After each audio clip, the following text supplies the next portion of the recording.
같이 보겠습니다. 오늘 은혜 받으실 성경 말씀은 히브리서 9장 27절에서 28절까지입니다. 의인들이 맞을 심판이라는 제목입니다. 뭐 얼마 안 되니까 함께 읽을까요? 네, 합독하겠습니다. 자, 시작. 한 번 죽는 것은 사람에게 정해진 것이요 그 후에는 심판이 있으리니 이와 같이 그리스도도 많은 사람의 죄를 담당하시려고 단번에 들이신 바 되셨고 구원에 이르게 하기 위하여 죄와 상관없이 자기를 바라는 자들에게 두 번째 나타나시리라. 아멘.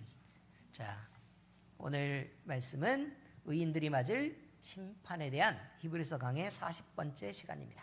여러분, 두 번째 나타나려면 뭐가 있어야 돼요? 예, 첫 번째가 있어야 돼요. 근데 첫 번째인데 첫 번째 와가지고 계속 있어요. 그럼 두 번째 나타날 수 있을까요? 없을까요? 없지요. 첫 번째 나타났다가 어딘가로 사라져야 두 번째로 나타날 수 있는 거예요. 이해되시죠? 그래서 예수님은 처음 오셨다가 그 다음에 부활 승천하신 후에 다시 나타나시리라. 그러니까 무엇 때문에? 자기 일을 따르는, 자기를 믿는 자들의 영광을 위해서 나타나신다라는 의미를 하고 있습니다. 여러분, 우리가 얘기할 때 심판이라고 얘기하면 본능적으로 두려운 감정이 먼저 드는 게 사실입니다. 왜냐하면 심판 그러면 우리는 늘 당당한 적이 한 번도 없거든요. 그렇지 않습니까? 네, 그렇습니다. 그리고 또 떠오르는 이미지가 뭐냐라고 말하면 법정이 제일 먼저 떠오릅니다. 그래서 판결, 뭐 형벌, 뭐 감옥, 뭐 유죄의 선언, 뭐 그다음에 뭐 처벌, 뭐 이런 것들이 먼저 이렇게 떠오르기 때문에 우리는 이 모든 것들을 다 뭐라고 생각하느냐? 심판. 그러면 당장 처벌과 연결하는 경우가 그냥 대부분일 것입니다. 특히 죽음 이후에 심판이 있다라고 얘기하면 두려움이 먼저 생길 수밖에 없겠죠. 왜 그러느냐? 대부분의 사람들은 이제 죽으면 끝이라고 말하는 사람들도 있어서 그냥 그저 자포자기하면서 그냥 이 세상만 위해서 그냥 살다가 갑자기 죽었는데 죽음 이후에 심판이 있다고 얘기하니까, 성경이 그렇게 얘기하니까 그러면 그럼 이후에는 어떻게 되는 거지? 라고 넋놓고 기다릴 수밖에 없는 그런 상황이 생긴다는 것입니다.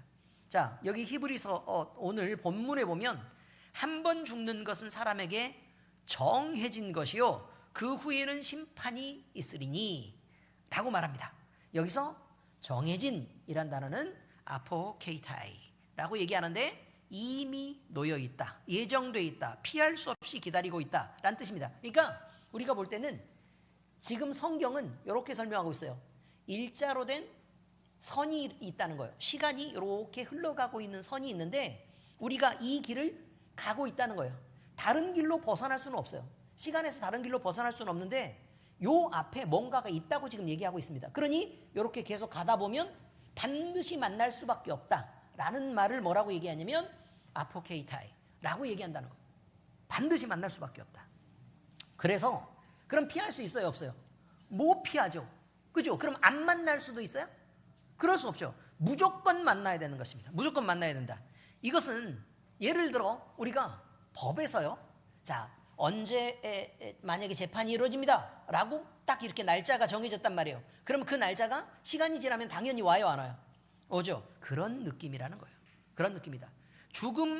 죽음도 우리 인생에서 정해져 있고 또 심판도 이미 정해져 있어서 인간 위에 이렇게 시간을 따라 흐르면 당연히 만날 수밖에 없는 질서이기 때문에 누구나 만날 수밖에 없는 일이다. 그런데 이 세상에서 보이는 건 어디까지밖에 안 보여요?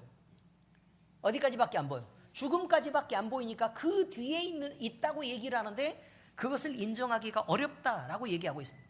자, 그런데 또 한 번 죽는 것은 사람에게 정해진 것이요 그 이후에는 심판이 있으리니, 그래서 크리시스 심판이라고 얘기하는데 이것은요 우리가 그저 벌받고 혼난다 라는 말만 있는 것이 아니고요, 심판 이 말에는 이게 마지막이란 뜻을 갖고 있어요.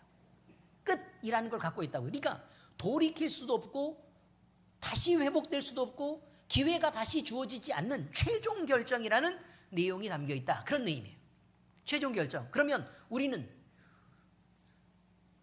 살다가 죽으면 심판을 당한다는데, 그러면 일단 죽었다가 다시 심판을 당하려고 그러는데 잘못 살았으니까 다시 돌아와가지고 다시 살 수 있어요, 없어요? 궁금한 건 돌아오면 몇 살로 돌아오는 건데요? 죽기 직전에 나쁜 건강 상태? 그럼 바로 죽어요, 또. 바로 그거 아닙니까? 그죠? 그러니까 수많은 사람들이요, 뭐 드라마도 그렇고 영화도 그렇고 뭘 자꾸 얘기를 하는 거냐면, 돌아와서 내가 인생을 언젠가 막 이게 죽었는데 그 시간을 다시 되돌려 가지고 여기 돌아와 가지고 내가 다시 인생을 얻게 됐다는 거예요. 그러니까 내가 미래를 아는 거죠. 그럼 이거 어떻게 살까? 똑같이 살아요. 네, 똑같이 살아요. 그리고 사람들은 더 좋게 사는 게 아니라 더 악하게 살아요. 나한테 나쁘게 한 사람들한테 더 잘 복수하고, 그렇죠? 그 다음에 세상에 있는 것들 더 많이 끌어모으려고 하고, 더 높은 명예를 위해서 살고. 뭘 못하는 거냐면 죽음 이후를 대비하지 못한단 말이에요. 그러니까 대부분 그려놓은 걸 보면 다 그렇게 돼 있어요. 그런데 여러분, 이것이 심판 이유가 무서운 것은 그것이 한 번 결정되면 그것이 영원히 가는 효력을 갖는다는 것입니다. 영원한 효력을 갖는다. 이런 시각에서 보자면 심판은 이렇게까지 말해놓으니까 더 엄숙하고 더 무거워요. 그 두려움이 절대적인 그 자체가 아니겠느냐라는 것입니다. 만일 여기서 우리가 지금 생각을 한번 해보기로 하자, 그 말이에요. 지금 여기서 끝난다, 인생이. 언제 끝난다고요? 지금 끝난다. 시원해요, 아쉬워요, 두려워요? 두려워요? 그럼 다시 기회를 부여받았다고 생각하고 다시 생각하셔야 돼요. 두려우면. 또 다른 감정들은요? 이 무거운 짐들을 좀 벗었으면 좋겠다 그래가지고 그냥 벗기에는 여러분 지금까지 해온 내가 너무 심해. 그렇지 않습니까? 어지간히 했어야 그냥 심판해도 그냥 시원하게 그냥 이렇게 받아들이고 마는데, 인생이 아무리 힘들어도요, 그래서 여기서 인생을 끝마치고 싶다라고 아무리 생각하는 사람도 여기서 그냥 끝마치기에는 쉽지 않단 말이에요. 그 이후에 심판이 있다는 걸 알면. 그저 인생만 생각하면 이런 힘든 인생 과감히 접어버리면 좋겠지만 그렇지 않단 말이에요. 바로 이런 것입니다. 그래서요, 인간은 엄청난 두려움에 휩싸일 수밖에 없는 것이 죽음에 대한 얘기입니다. 그런데 놀라운 것은 성경이 그렇게만 말하고 끝나지 않는다고 얘기합니다. 성경은 그 이후로 어마어마한 반전을 준비하고 있는데, 이것이 복음이고 이 복음이 가지는 놀라운 역전, 심판을 이기는 복음의 능력이 있다라고 우리에게 이야기하고 있는 것입니다. 그래서 오늘의 제목이 뭐냐? 의인들이 맞을 심판. 그러니까 똑같은 심판이 아니다 라고 얘기하고 있습니다. 자, 성경 말씀을 풀어가겠습니다. 자, 첫 번째 내용은요, 시간의 질서를 따르는 죽음과 심판입니다. 자, 죽음은 당연히 시간의 질서를 따르는 줄 알죠. 그런데 심판은 우리가 생각해 본 적이 없는데 오늘 생각하시라 그 말입니다. 본문은 어느 사람에게나 죽음은 당연히 있는 것이다. 그리고 그 이후에는 심판이 있다고 선언합니다. 자, 히브리서 9장 27절 다시 한번 함께 읽겠습니다.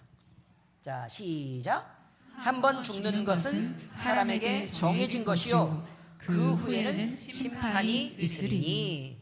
자, 여기서요, 성경 기자는 인간이 존재하는데 누구나 있어야만 하는 가장 보편적인 일에 대해서, 그리고 피할 수 없는 질서 중 누구나 당할 수밖에 없는 것들, 그리고 단 한 번밖에 안 당하는 그 일에 대한 것을 이야기하고 있습니다. 그것이 바로 죽음입니다. 여기서 한 번이라는 것이요, 단 한 번을 얘기해서 여러 번 중에 한 번을 의미하는 그런 거라고 여러분은 생각하겠지만 아니에요. 그냥 일로 끝나는 한 번을 의미하는 게 성경입니다. 반복되지 않는 거예요, 그냥. 그래서 죽음은 되돌릴 수 없고 다시 기회가 주어지지 않는 단회성을 갖습니다. 인생이 한 번뿐이듯 죽음도 단 한 번으로 끝나는 것입니다. 그래서 그 한 번이 중요하다고 얘기하는 거예요. 많은 종교에서는 윤회를 말하죠. 그래서 내가 다시 태어난다면 내가 당신하고 결혼할까 말까로 막 부부들이 서로 다투고 싸우고, 안 하셔도 돼요. 안 하셔도 돼요. 그런 기회가 주어지질 않아요, 여러분. 다시 태어날 때 너는 나랑 결혼할 거야, 안 할 거야? 묻지 마세요, 여러분. 서로 힘든 일이에요. 서로 힘든 일이라고요. 아니, 부부가 서로 함께 살아가요. 부부가 함께 살아가는데 늘 누구 탓을 하냐면 네 탓을 하는 거예요. 늘 네 탓을 해요. 그러면 문제를 다 풀어놓고 나면 누구의 탓이 제일 많느냐? 내 탓이 제일 많아요. 예를 들면 자식을 키울 때도 마찬가지예요. 자식을 키울 때 여러분, 애가 영 못난 짓을 할 때가 있어요. 못난 짓을 할 때가 있어요. 그런데 그때는 누구를 닮았느냐고 곰곰이 생각해보면 내가 미워하는 그를 닮았을 거라고 여러분 생각하지만, 여러분 적어도 여자들은 그렇게 생각하면 안 돼요. 여자들은 그렇게 생각하면 안 된다고. 왜냐하면 우리가 과학적으로 보면요, 성염색체가 있잖아요. XY도 있고 XX도 있고, 그죠? 그런데요, 유전 정보 중에 Y는요, 대부분 남자의 성을 결정하는 역할 외에는 어떤 기능도 대부분은 갖고 있지 않아요. 그러니까 최소의 유전 정보만 갖고 있어요. 어디에 유전 정보를 많이 담고 있느냐? X에 많이 담고 있어요. 근데 남자는 X가 몇 개 있어요? 한 개 있어요. 여자는 몇 개 있어요? 2개 있어요. 그래서 남자들이 함부로 여자들한테 덤비면 안 돼요. 이해되셨습니까? 웬만하면 여자의 말을 듣고 웬만하면 여자가 원하는 대로 해주는 게 더 지혜로운 거예요. 의미를 이해하셨습니까? XX와 XY로 만드는 것은 그렇다는 것입니다. 그런데 책임을 질 때는 늘 네 탓을 하는데 대부분의 여자들이 그런 탓을 많이 한단 말이에요. 그런데 누가 가진 정보가 더 많이 전달되느냐? 여자가 가진 정보가 더 많이 전달되고 더 많이 발현돼요. 심지어 아이의 두뇌에서도 마찬가지예요.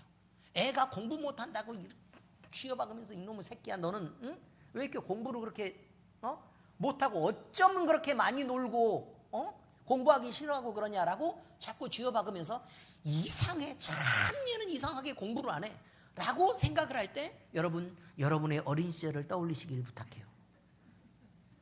무조건 나예요. 아멘? 주여예요, 주여. 아멘이 아니고 이건 주여라고요. 다시요. 무조건 누구라고요? 무조건 나라고요. 그리고 못난 짓을 할 때를 보면 꼭 나예요. 그런 생각들을 하면서 사셔야 된다고. 네 탓을 하기 전에 어쩜 너는 나냐? 라고 생각해서 아끼세요. 아이도. 왜냐면 여전히 그랬던 내가 더 사랑받길 원하고 있었잖아요. 그래요, 안 그래요? 그 아이도 여전히 그 모습을 가지면서도 사랑받길 원해요. 아끼고 챙기세요. 엄청 중요한 거예요. 그리고 이상하게 막 이렇게 막 칭찬받을 일이라고 막 되게 잘난 모습이 있을 때가 있어. 흔하진 않지만. 그렇지 않습니까? 이상하게 잘날 때가 있어. 잘 생각해 하셔야 돼요. 양심적으로. 그게 나 닮은 거예요? 그렇진 않잖아. 이상하게 나는 요 정도 수준인데 애는 나보다 좀 나은 것 같지 않냐? 그 말이에요. 내가 아니에요, 여러분. 잘난 것은 누가 아니라고요? 내가 아니에요. 못난 건 부인하고 싶지만 나라고요. 이런 것들을 늘 생각하면서 그렇게 사시는 게 중요하다. 엄청 중요한 거예요. 제가 별 얘기 안 하려고 그러다가 제가 얘기를 해주는 거예요. 이런 비밀들이 있다. 하나님이 우리를 만드신 것에 그렇다. 그런데 여러분, 이제 그런 얘기는 사담이었고요. 다시 돌아와요. 인간이 태어나고 또 인생을 살아가고 죽고 심판이 이어지는 이런 직선적 구조 속에서,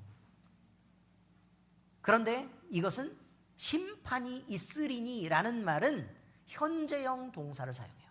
현재형 동사. 지금 미래에 무슨 일이 일어나고 있을 것이다가 아니고 지금도 죽는 사람이 있고 지금도 심판을 받고 있는 사람들이 있다고 얘기하는 거예요. 지금 이해하고 있는 거예요. 성경은 그렇게 얘기하고 있어요. 누구나 당하는데 지금 진행되고 있어요. 여러분이 살고 있는 것처럼 누구는 죽고 누구는 심판을 받고 있어요. 이거 잊으면 안 된다고 지금 얘기하는 거예요. 자, 여기서 죽음 뒤에 반드시 따라오는 이 크리시스에 대한 이것은 전도서에도 나오는데 12장 14절에 그렇게 말합니다. 자, 함께 읽겠습니다. 시작. 하나님은 모든 행위와 모든 은밀한 일을 선악간에 심판하시리라. 우리가 드러내고 싶은 것만 하나님 앞에서 나타나면 괜찮은데 문제는 모든 행위, 그 다음에 모든 우리가 감추고 싶은 것을 심판한다. 이렇게 표현하고 있습니다. 이 말씀은 인간 존재의 전 영역을 포괄하는 말이기 때문에 어려워요. 우리가 이렇게 살다 보면 인생에 뭐가 있어요? 굴곡이 이렇게 존재하죠. 그죠? 굴곡이 존재한데 내가 되게 착할 때가 있어요. 아시죠? 되게 아량이 있고 막 마음을 넓게 쓸 때가 있어요. 나답지 않게 용서가 잘 될 때가 있어요. 그리고 뭐라고 누가 막 이렇게 말을 해도 별로 상처가 안 되고 내가 되게 그리스도인 같은 때가 있어. 이상하리 많지. 그럼 그때는 무슨 생각을 해요? 아, 진짜 나 괜찮네. 거의 그리스도이네 라는 생각을 할 때가 있단 말이에요. 그런데 여러분, 그때만 있어요? 아니죠. 내 감정이 막 복받쳐서 올라서 막 폭발하기 직전까지 갈 때도 있고, 그 다음에 내 감정이 폭발해 버릴 때도 있어요. 이성을 상실하는 것처럼 거의 미칠 때가 있다고. 차라리 저놈도 죽이고 나도 죽을까? 나는 그때가 있단 말이에요. 근데 하나님은 그 모든 때를 다 보신다 라고 지금 얘기하고 있습니다. 우리의 도덕적 수준은 그럼 과연 하나님의 기준을 통과할 수 있을까요? 우리의 믿음도 마찬가지입니다. 하나님을 믿고 신뢰하며 산다고 여러분들은 스스로 당당하겠지만, 그러나 하나님의 기준을 그것이 만족할 수 있을까요? 그렇지 않습니다. 여러분, 모든 인간은 죽음을 피할 수 없습니다. 심판을 피할 수 없습니다. 그래서 인간은 낙관할 수 없고 하나님 앞에서 자꾸 그 심판대 앞에 우리를 세운다고 이렇게 했을 때 그 앞에 이렇게 선단 말이에요. 그러면 그 앞에서 긴장하게 하는 것이 바로 성경 말씀입니다. 근데 사랑하는 성도 여러분, 이 선언 앞에서 가볍지 않고 늘 무거운 우리는 인생을 단 한 번 살고 있고 죽음도 단 한 번 경험하는 우리입니다. 그리고 하나님의 판결을 기다려야 되죠. 이것이 인간이 만날 만한 엄숙한 현실이라는 것을 생각하고 시간의 질서를 따라 죽음이 있고 우리에게도 심판이 있다는 사실을 잊지 않고 살아야 되는 것을 먼저 꼭 생각하고 사시기 바랍니다. 우리가 늘 탓하지만 그러나 내 탓을 먼저 해야 되는 그런 때가 항상 있다는 것을 잊지 마시길 바랍니다. 두 번째는요, 그리스도와 심판의 전환이라는 것입니다. 그리스도와 심판의 전환. 여기서 인간이 가지는 죽음과 심판이라는 절망, 우리가 만나는 그 절망 끝에 성경은 예수 그리스도라는 대전환을 준비합니다. 히브리서 9장 28절 오늘 본문 중에 있습니다. 함께 읽겠습니다. 시작. 이와 같이 그리스도도 많은 사람의 죄를 담당하시려고 단번에 들이신 바 되셨고. 뭘 담당해 버린다고요? 우리가 지금 두려워하는 건 뭐예요? 우리의 죄죠.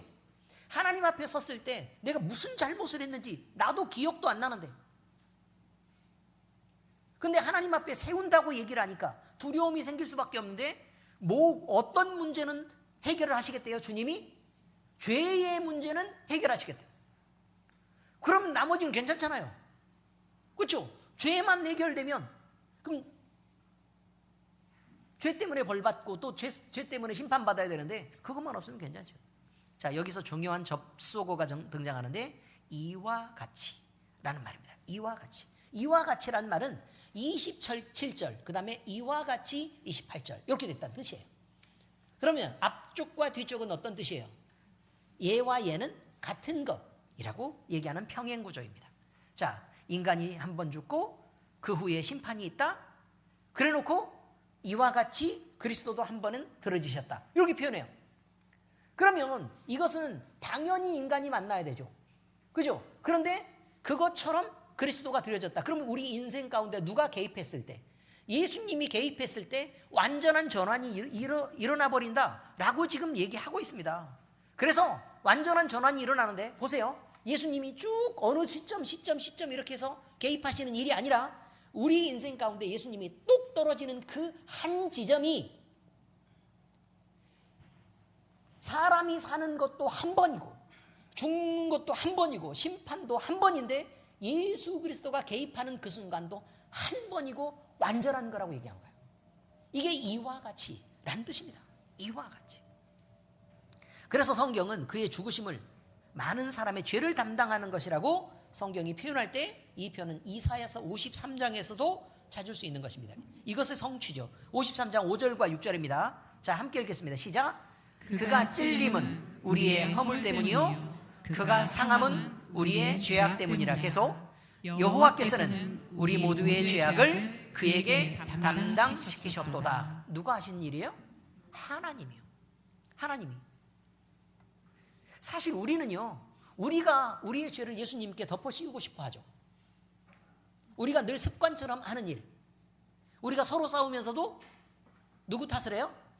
네가 그랬잖아 라고 내 잘못도 네 잘못이라고 주장하고 싶어 하는, 내 죄를 남의 책임으로 덮어 씌우려고 하는 그런 습관들이 늘 있단 말이에요. 그래서 우리가 예수님을 믿을 때 무슨 생각을 하냐면, 내가 죄가 있어. 그렇지만 내 죄의 문제를 어떻게 하고 싶어요? 예수님께 넘기고 싶어요. 내가 그러고 싶어 한단 말이에요. 그래서 그 책임과 그 피해만큼은 내가 당하지 않았으면 하는 생각이 늘 있는 것이 사람의 마음인 거예요. 그런데 그런 마음이 있을 때 그럼 예수님은 어떤 생각이 들겠어요?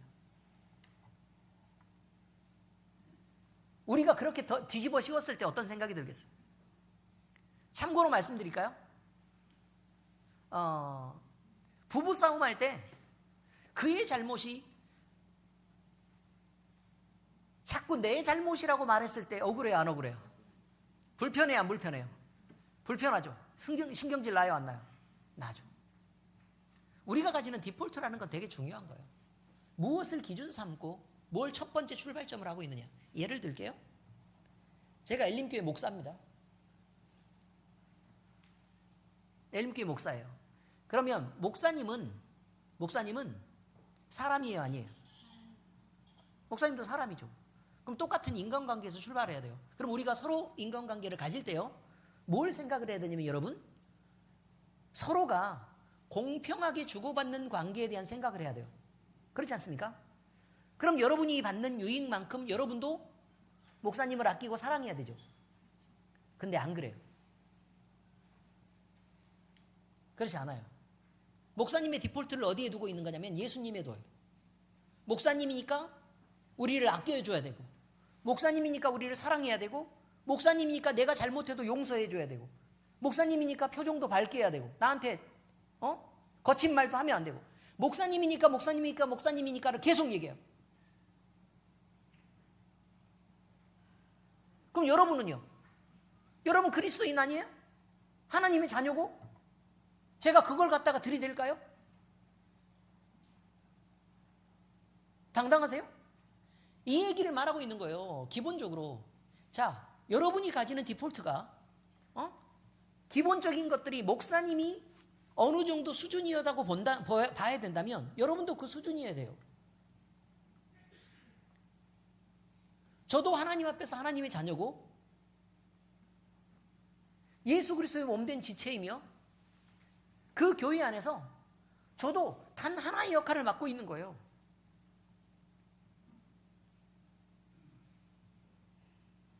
그냥 그런 거라고요.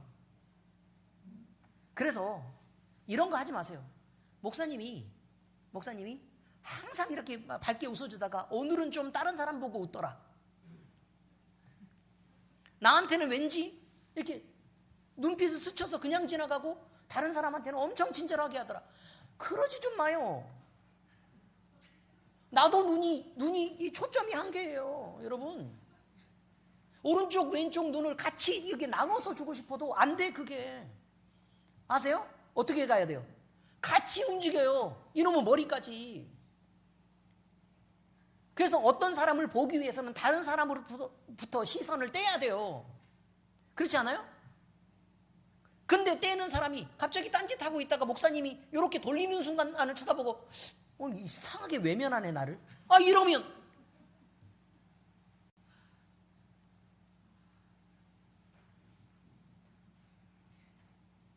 그래요 안 그래요?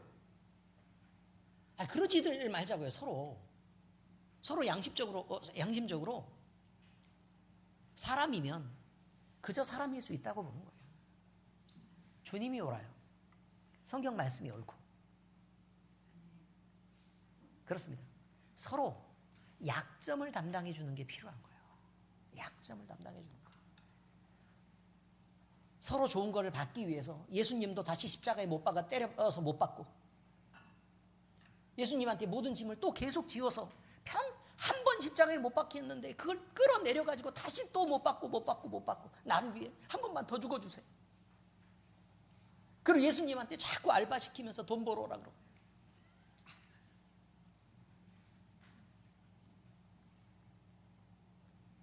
여러분, 손과 발이 못 박혔고 창이 옆구리로 찔렸어요. 어떻게 알바를 하시겠어요?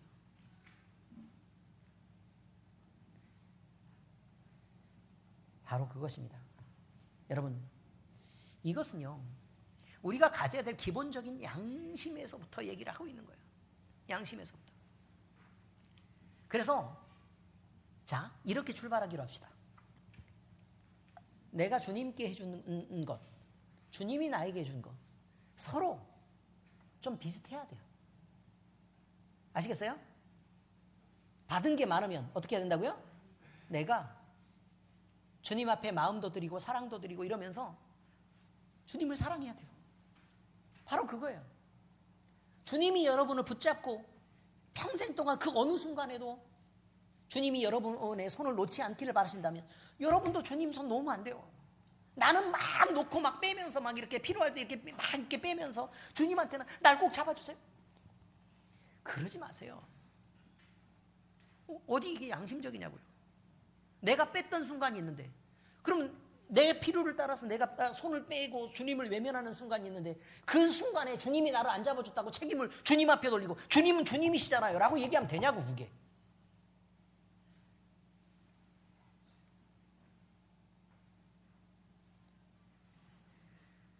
자, 그럼에도 불구하고 우리 주님은 어떤 분이냐라고 얘기한 거예요.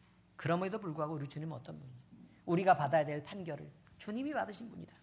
요한복음 5장 24절 함께 읽겠습니다. 시작. 내 말을 듣고 또 나 보내신 이를 믿는 자는 영생을 얻었고 심판에 이르지 아니하나니 사망에서 생명으로 옮겼느니라. 우리가 어떤 외면을 하는 순간에도, 어떤 거부를 하는 순간에도, 어떤 게으름을 피우고 어떻게 주님 앞에서 나쁜 태도를 취하는 그런 모든 순간에도 주님이 우리를 사랑하시는 그 사랑은 단 한 번도 줄어들거나 희미해지거나 얕아지거나 아니면 그 사랑이 포기된 적이 없다. 이게 성경의 선언입니다. 그래서 예수님은 우리가 당하는 책임을, 우리가 당하는 걸 원하지 않으셔서 주님이 그 사이에 끼어들어서 대신 죽었다라고 말합니다. 이 십자가는 잠정적으로 그럴 것이다 라는 말이 아니고 이미 확정된 판결입니다. 히브리서가 말합니다. 단번에 들으신 바 되셨고 라고 말합니다. 되셨고는 시제상으로 뭐죠? 언제 일어났다는 거예요? 미래에 일어날 거예요. 되셨고가 과거에 일어났다는 뜻이죠. 그러면 끝났다는 겁니다. 끝났다. 그래서 예수님은 이미 자기 자신을 드리는 것이 끝났어요. 그러므로 하나님의 구속 계획 속에서 그것들이 다 들어지셨는데 이미 끝난 일이기 때문에 심판은 일사부재리의 원칙에 의해서 다시 심판 안 받고 벌받을 일이 없다라고 성경은 얘기하고 있는 것입니다. 그러므로 예수님을 믿는 사람은 그 어떤 심판에서도 자유로울 수밖에 없다라고 성경은 얘기하고 있습니다. 이 지점에서요, 복음이 얼마나 무거운지 드러납니다. 얼마나 무거운지. 죽음은 한 번뿐입니다. 심판도 한 번입니다. 그리스도의 제사도 한 번입니다. 그 한 번이 모든 것을 바꾸게 된 것입니다.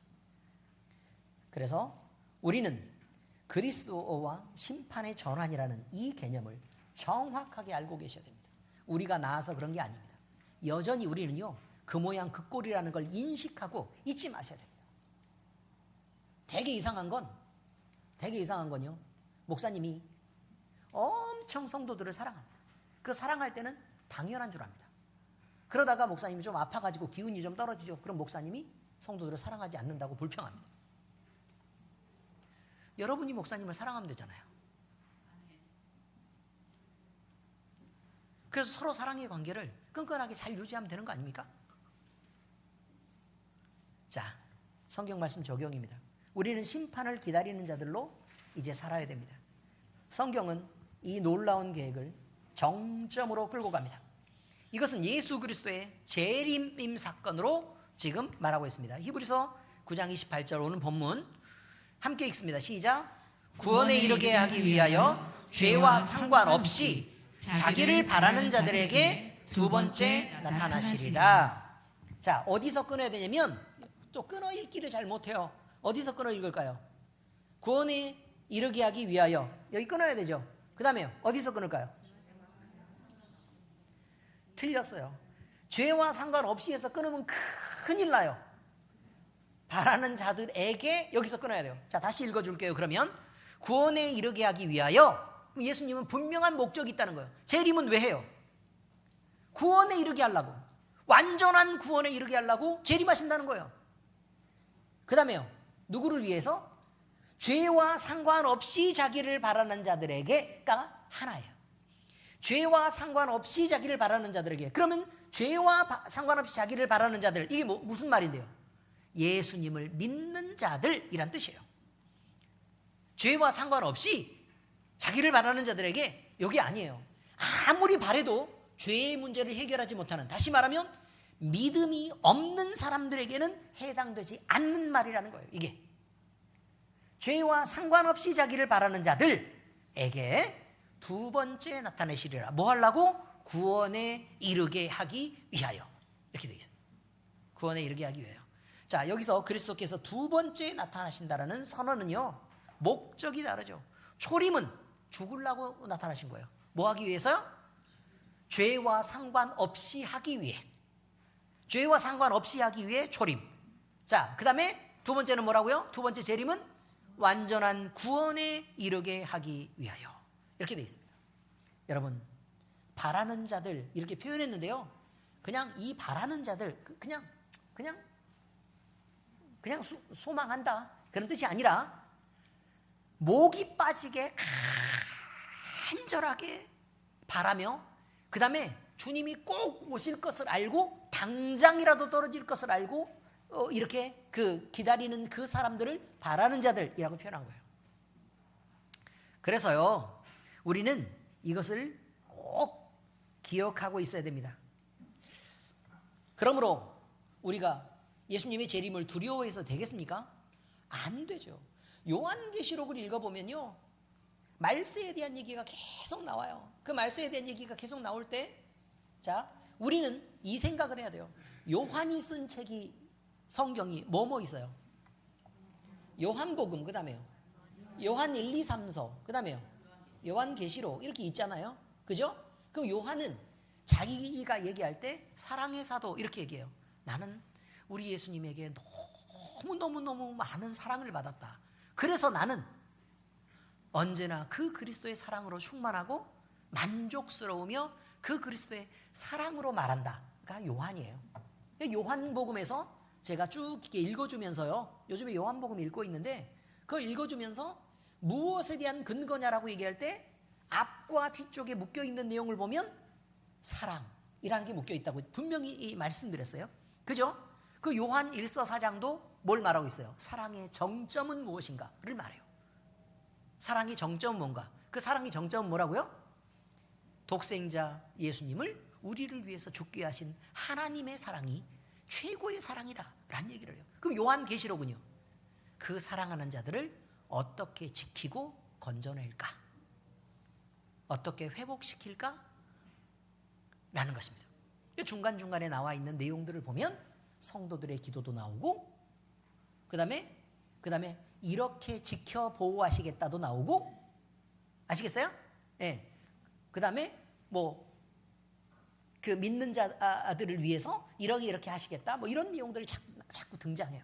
그런 부분들도 뽑아서 읽어보면, 그렇지, 구원받은 우리가, 물론 완전히 그 고난을 피하게 하는 부분까지도 사실은 그 성도들을 위해서 준비하신 것에 속하지만, 그렇다고 우리가 완전히 고난을 안 받는다는 그런 뜻은 아닙니다. 어쨌든 여러 가지 이제 우리 생각들을 잘 정리할 필요가 지금 있다고 얘기하는 거예요. 그러므로 우리가 죽음을 두려워할 수 있습니까? 아니면 예수 그리스도의 재림을 두려워할까요? 아니죠. 오히려 소망 중에 기다리는 자들이어야 된다는 것입니다. 왜요? 우리는 심판받지 않으니까요. 그 이유는 너무나 간단합니다. 이미 재판을 받았고 심판은 진행됐어요. 과거형입니다. 근데 우리가 받을 모든 죄를 누가 받았다고요? 예수님이 받으셨다. 이것입니다. 그러니 우리가 받을 형벌은 모두 주님이 받으셨으니까 이제는 구원이 공개되고 그 영광스러움이 회복되는 그날, 이것이 바로 재림의 순간이다. 이렇게 말하고 있습니다. 로마서 8장 1절은 이렇게 말합니다. 그러므로 이제 그리스도 예수 안에 있는 자에게는 결코 정죄함이 없나니 라고 얘기합니다. 데살로니가전서 5장 9절은 하나님이 우리를 세우심은 노하심에 이르게 하심이 아니요 구원을 받게 하시려고 하였다 라고 말하고 있습니다. 여러분, 의인에게 재림이 재심입니까? 아닙니다. 상을 공개하는 것입니다. 하늘 법정에서 이미 확정된 의로움이 온 우주 앞에 펼쳐집니다. 그래서 이 사람은 내가 사랑하는 사람이다. 이 사람은 내가 이 사람을 위해서 죽었다. 내가 너를 위해 죽었다. 온 우주 앞에 공포되는 것입니다. 이 사람은 영원히 나와 함께 영원한 영광을 누리게 될 것이다. 공개되는 순간입니다. 이것은 바로 죄와 상관없이 확정된 의로움이 선포되는 것이다. 이렇게 말하는 것이죠. 그리스도의 두 번째 오실 때에 주님은 우리의 죄를 담당하기 위해서 오시는 것이 아닙니다. 속죄 사역은 이미 완전히 끝났기 때문에 다시 반복할 필요가 없습니다. 주님의 다시 오심은 왕으로 오셔서 우리의 구원을 완성하는 것이죠. 사랑하는 성도 여러분, 우리는 심판을 피하는 사람이 아닙니다. 이미 심판은 통과했습니다. 과거입니다. 그래서 우리는 도망치거나 죄에 묶여서 살면 안 됩니다. 여러분, 숨지도 말아야 됩니다. 오히려 기다려야 됩니다. 세상은 심판의 재림을 두려움으로 말하겠지만 의인은 그것을 소망이라고 말합니다. 죽음은 한 번입니다. 심판도 한 번입니다. 그러나 십자가가 그 심판의 성격을 우리가 받을 상과 구원의 완성으로 완전히 역전시켰습니다. 주님이 우리를 위해서 죽으셨고 그 주님이 우리를 위해서 다시 오신다고 말합니다. 그러므로 우리는 그 주님을 당연히 기다려야 되고 오늘을 살 때도 두려움이 아니라 다시 오실 주님을 바라보며 기다리는 자로, 그 다음에 책임을 전가하는 자가 아니라 그 책임을 모두 갖고 내가 먼저 반응하는 사람으로 이렇게 살아내야 되는 것이 필요하다는 것을 오늘 말씀드리는 것입니다. 기도하겠습니다. 하나님 아버지, 감사합니다. 심판의 확정성에 대해서 우리가 함께 생각해보고 성경이 말하는 심판은 어떤 것인지를 우리는 알게 되었습니다. 아버지 하나님, 죄인들은 죄가 있기 때문에 심판을 두려워하고 그 징벌이 무서워서 그것을 피하려고 하지만, 그러나 예수님을 믿고 이미 죄의 영향으로부터 벗어난 우리는 심판을 받을 필요가 없어서 오히려 주님을 기다리고 또 그리스도인의 당당함으로 이 세상을 살아가는 것이 맞다는 것을 아버지 하나님 이 시간 배웠습니다. 우리가 이런 당당한 신앙을 가지고 살아갈 수 있도록 주님 인도해 주시옵시고, 죄의 세상이 우리를 억누를 수 없고, 그리고 지금까지 우리를 괴롭혔던 죄의 흔적들이 우리를 상처내지 못하도록 우리 하나님께서 우리의 신앙 가운데 예수 그리스도를 단단히 붙잡는 믿음을 허락하여 주시옵소서. 우리는 오직 우리를 사랑하시고 우리를 위해서 돌아가신 우리 예수님을 붙잡습니다. 살아계신 우리 주 예수님 이름으로 감사하며 기도합니다. 아멘.